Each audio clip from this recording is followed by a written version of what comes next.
Okay, question 2. The line segment CD is 10 units long. If the points C and D are given, then determine the value of K. So what I've done is I've set up the formula. The D squared, distance squared, is equal to the difference in my X values squared, so that's my run squared, plus the difference in my Y values squared, that's my rise squared. I'm going to fill in what I know. I know the distance, or the line segment CD, is 10 units long. So I could put my distance in here, but I'm going to square that because I have D squared. My X from point D is K, and that's going to subtract the X from point C, which is 1. And then to that I'm adding the Y from point D, which is -2, subtract the Y coordinate from point C, which is 6, and that's squared. And then I'm going to actually start evaluating some things or figuring some things out here. This is K take away 1 squared. I can't do anything with it because I don't know the value of K yet, but this other bracket, -2 take away 6 is -8, and I can actually square that, and that will become a 64. So I have a K minus 1 squared plus 64. And I wrote 16 for some reason. That was just weird. 64.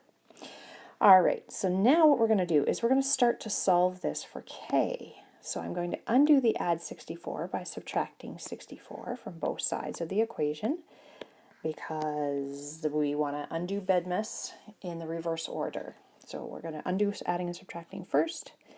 That's going to give me 36 here, and that's equal to K minus 1 all squared.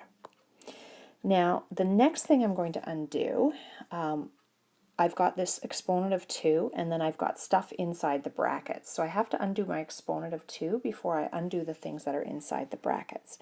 So to undo an exponent of 2, I know I have to square root, and we know that when we square root things, we get two possible answers, the positive answer and the negative answer.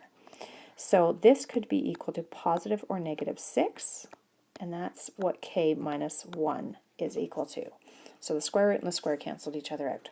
Now to get K by itself, I'm going to add 1.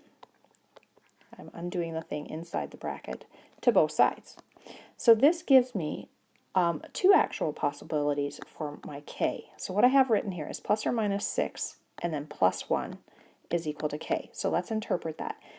I'm going to rewrite that the other way. K is equal to either positive 6 plus 1, or K could be equal to -6 plus 1. That's really what this piece up here is saying. All right, so positive 6 plus 1 is 7, so K either equals 7 or K is equal to -6 plus 1 is -5. All right, moving along. Triangle ABC has these vertices. Verify that the triangle is an isosceles triangle. So we need to know what isosceles means, first of all. And hopefully you remember that an isosceles triangle is one in which two sides have equal length. So to prove or to show that my triangle has two sides of equal length, I'm going to need to find the lengths of each side. And then we can verify that. So I'm going to find the length of side AB. Now, when we've done distance before, I've just been using the letter D, but to be clear, if I don't want to indicate that for side AB and then have my D is equal to, I can just put that the length of AB. So I write my capital letters. Vertices are always indicated by capital letters. So capital AB, so that means I'm joining AB and I've put the line segment above it. So I want the length of line segment AB.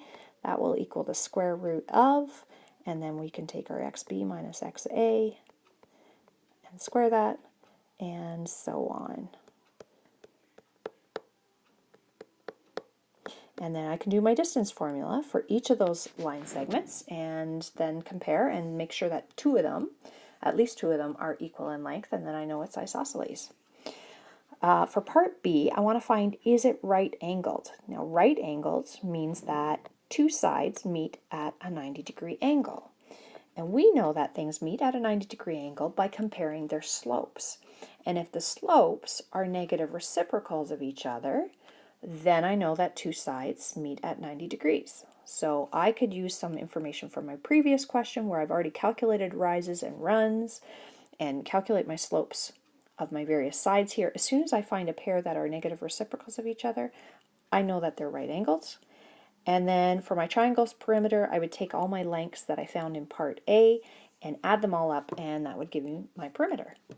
So I'll do a solution up for this and put that at the end of the video here for you to check, but put me on pause in the meantime if you have not tried the question so that you can try it yourself and then check it.